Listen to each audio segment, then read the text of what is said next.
वालेकुम दोस्तों, हकीम health tips में आपको खुशामदीद कहते हैं। आपकी खिदमत में हाज़िर हूँ एक नई वीडियो के साथ। आज की वीडियो में मैं आपको एक ऐसा नुस्खा बताऊंगा कि अगर आपके मसल या पट्ठों को कोई किसी किस्म का भी मसला है तो आप उस मसले को इस नुस्खे से किस तरह दूर कर सकते हैं। मिसाल के तौर पर आपके पट्ठों में दर्द रहता है, आपके पट्ठों में खिंचाव रहता है, आपके पट्ठे खुश्क हो जाते हैं, आपके पट्ठे सिकुड़ जाते हैं, आपके पट्ठे सही तरह काम नहीं करते, आपके पट्ठे कमज़ोर हो जाते हैं, पट्ठों में कोई बीमारी आ जाती है, पट्ठों में तकलीफ़ रहती है, पट्ठों में दबाव रहता है या पट्ठों में किसी किस्म का बोझ रहता है या पट्ठे ढीले या नरम हो जाते हैं।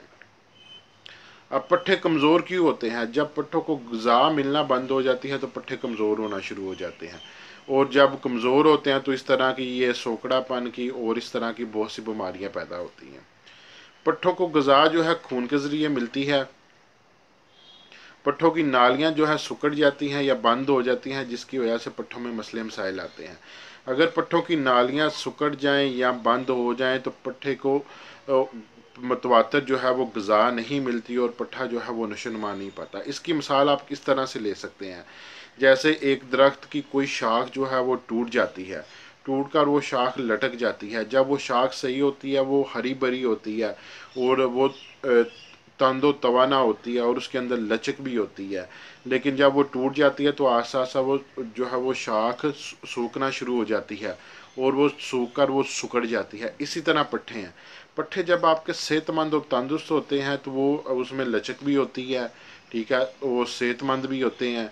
तो लेकिन जब कोई जो है उनको प्रॉपर ग़िज़ा नहीं मिलती तो वो क्या होता है, जो आपकी जो है वो वेन्स बंद हो जाती हैं, पट्ठों तक प्रॉपर ग़िज़ा नहीं जाती, तो वो पट्ठे जो है वो सूखना शुरू हो जाते हैं, उस सोकड़ा पड़ जाता है पट्ठे में, उसमें सख्ती आ जाती है, जिसकी वजह से जो है आपको तकलीफ़ होती है। फॉर एग्ज़ाम्पल अगर आपकी टांग का पट्ठा जो है वो उसको ग़िज़ा मतवातर नहीं मिल जाए, वो सूख जाए या उसमें खिंचाव लगे, तो जब आप चलने लगते हैं तो उसमें लचक नहीं रहती, तो उसमें दर्द आना शुरू हो जाती है।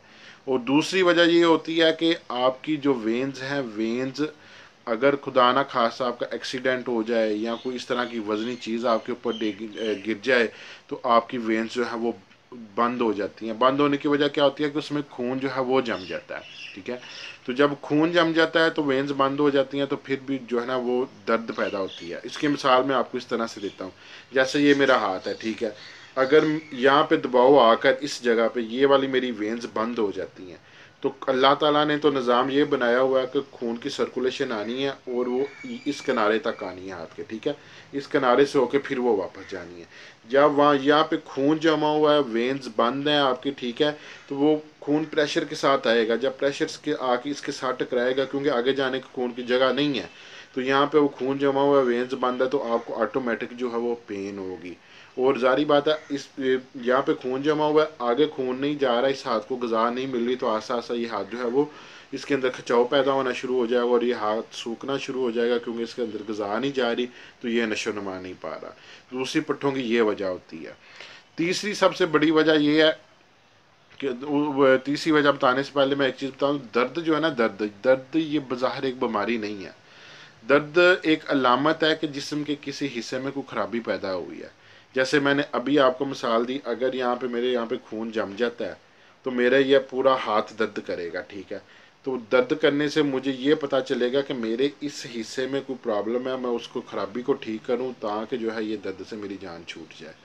तो दर्द जो है, अगर आपको किसी जगह में दर्द होती है तो आप उस खराबी को ढूंढें जिसकी वजह से दर्द हो रही है, उसका इलाज कराएं।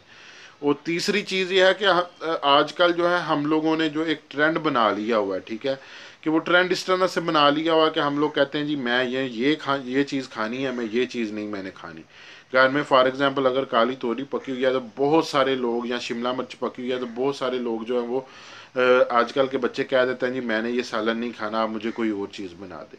हालांकि अल्लाह ताला ने हर चीज़ में जो है मुख्तलिफ अफादियत रखी हुई है, मुख्तलिफ क़ुव्वत मुदाफ़त रखी हुई है, मुख्तलिफ ताकत रखी हुई है। तो जब हम जिस बहुत सारी चीज़ें छोड़कर चंद चीज़ें खाते हैं तो उससे ये क्या होता है कि मैं आपको मिसाल देता हूँ कि अगर हम सिर्फ मछली खाई जाते हैं तो मछली से विटामिन डी हमें हासिल होता है। तो मछली से विटामिन डी हासिल होने से हमारी विटामिन डी की मकदार तो पूरी हो जाएगी। एक टाइम ऐसा आएगा कि विटामिन डी की मकदार ज़्यादा जिस्म में हो जाएगी, तो ज़्यादा मकदार होने की वजह से भी जिस्म में जो है वो प्रॉब्लम्स बनेंगी। आपको पता होना चाहिए कि इंसानी जिस्म के अंदर इतना आयरन है कि उसके जो है वो 40 कील जो है ना वो लोहे के बन सकते हैं। इसी तरह इंसानी जिस्म के अंदर इतना करंट है, अगर उसको इकट्ठा कर लिया जाए तो 100 वाट का बल्ब जो है वो इजीली उससे चलाया जा सकता है। तो इसी तरह जो है इसके अंदर सिल्वर भी है, बाकी चीज़ें भी है। अगर हम एक ही प्रोटीन एक ही विटामिन लेते जाएंगे, जब उसकी ज़्यादती हो जाएगी तो फिर भी जिस्म के अंदर पेचीदगियाँ पैदा होगी। लिहाजा हमें क्या करना चाहिए कि हमें सारी ग़िज़ाएँ खानी चाहिए। अगर हमें किसी चीज़ से एलर्जी नहीं है, हमें वो चीज़ पसंद नहीं है, उसको हमें मेडिसिन समझ के खा लेना चाहिए। जैसे डॉक्टर हज़रात कहते हैं या हकीम हज़रात कहते हैं कि अगर खरबूजा मीठा ना हो, देसी खरबूजा, तो आप उसको दवाई समझ के खा लें, वो आपको बहुत ज़्यादा फ़ायदा देगा। तो इसी तरह से जो है ये जो नुस्खा है ये हड्डियों पट्ठों के साथ साथ हड्डियों के लिए भी इंतहाई मुफीद है। अगर आपकी हड्डियों में कोई दर्द रहता है, कोई फ्रैक्चर हो जाती है, आपकी हड्डी किसी किस्म का मसला हो जाता है, तो उसके लिए भी आप इस्तेमाल कर सकते हैं। अब आपने देखा होगा कि पुराने जो लोग थे वो क्या करते थे, वो फितरत पे अपनी ज़िंदगी गुजारते थे। हम लोग अपनी ज़िंदगी जो है वो फितरत में नहीं गुजारते। वो लोग देसी घी का बहुत ज़्यादा इस्तेमाल करते थे। पट्ठों के लिए देसी घी की मालिश और देसी घी को खाना इंतहाई मुफीद है, इंतहाई मुफीद है। इसके मैं फ़ायदे बयान करने लगूँ तो बेपनाह इसके फ़ायदे हैं। तो जो पुराने लोग थे वो उनकी उम्रें ज़्यादा थी, वो इतने सेहतमंद थे, वो इतना काम करते थे, उसकी वजह से उनकी खुराकें अच्छी थी। हमारी आजकल की खुराकें फ़ास्ट फूड है। फ़ास्ट फूड के अंदर सिर्फ जो हम चीज़ें खाते हैं वो एक फुजले के सिवा कुछ नहीं है। उनके अंदर जितने भी विटामिन होते हैं वो जल चुके होते हैं, मर चुके होते हैं, हमें उनसे कोई बेनिफिट हासिल नहीं होता। सिर्फ हम अपनी भूख को पेट को बनने के लिए हम उसको जो है ना वो सिर्फ खाते हैं और वो हमें कोई फ़ायदा नहीं देता। इसी तरह से आपने देखा होगा कि पुराने लोग जो है वो सरसों का तेल पूरे जिस्म पे मसाज करके जो है वो उससे नहाया करते थे। इसी तरह जो है वो सरसों के तेल और देसी घी से जब वो मसाज करते थे तो जिस्म के अगर किसी भी हिस्से में, किसी भी वेन में जो खून जमा होता था तो वो खून जो है वो पिघल कर जो है वो आस्था रवानगी से चलने लग जाता था। अब होता क्या है कि हम लोग जो है हज़ारों पे जो है डॉक्टर्स के पास हम लोग जो है ना वो खर्च कर देते हैं। उसकी वजह ये होती है कि हमें पता नहीं होता कि हमें मसला क्या है। अब हमारे किसी पट्ठे में कोई टांग में दर्द हो, किसी पट्ठे पे दब आई हो, तो हम अगर किसी डॉक्टर या किसी हड्डी जोड़ के पास जाते हैं तो वो सबसे पहले आपको क्या बोलेगा, वो सबसे पहले आपको बोलेगा जाओ जाके इसका एक्सरे करवा के। हालांकि पट्ठे का एक्सरे के साथ कोई तल्लक नहीं है। अगर आपकी हड्डी पे हल्की सी भी चोट लगी है तो उसका एक्सरे के साथ कोई तल्लक नहीं है। तो बस ये है कि उन लोगों को वहाँ से कमीशन मिलती है या वो उनकी एक्सरे लेबॉर्ट्री वो उनकी अपनी होती है कि वो उनकी जेब में जाते हैं तो वो आप लोगों को भिजवा देते हैं। तो ये जो अब मैं आपको नुस्खा बताने लगा हूँ इंतहाई मुफीद, इंतहाई बेहतरीन। अगर ये आप नुस्खा इस्तेमाल करेंगे आपके हड्डियों में, पट्ठों में किसी भी किस्म में दर्द या खिंचाव जो होगा तो उससे आपको आराम मिल जाएगा। तो आते हैं जी हम आपके आज के नुस्खे की तरफ। इस नुस्खे के लिए हमें 3 चीज़ें दरकार हैं। सबसे पहले हमें चाहिए जी रोगन तिल, इसको मीठा तिल भी कहते हैं, ये हमें चाहिए 250 ग्राम, ठीक है। दूसरे नंबर पे हमें चाहिए तुखम गाजर, ये गाजर के बीज होते हैं, ये हमें चाहिए 50 ग्राम। तीसरे नंबर पे हमें चाहिए तुखम मूली, ये मूली के बीज होते हैं, ये भी हमें जो है वो 50 ग्राम चाहिए। अब आपने करना क्या है, एक स्टील का बर्तन लेना, उसके अंदर आपने ये रोगन तिल यानी मीठे तिल आपने उसमें डाल के इसको आपने जो है वो चूल्हे पर रख देना है। और चूल्हे के नीचे जो आग है वो ना ज़्यादा तेज़ हो ना ज़्यादा हल्की हो, दरमियानी सी जो है आंच पे आपने रख देना है।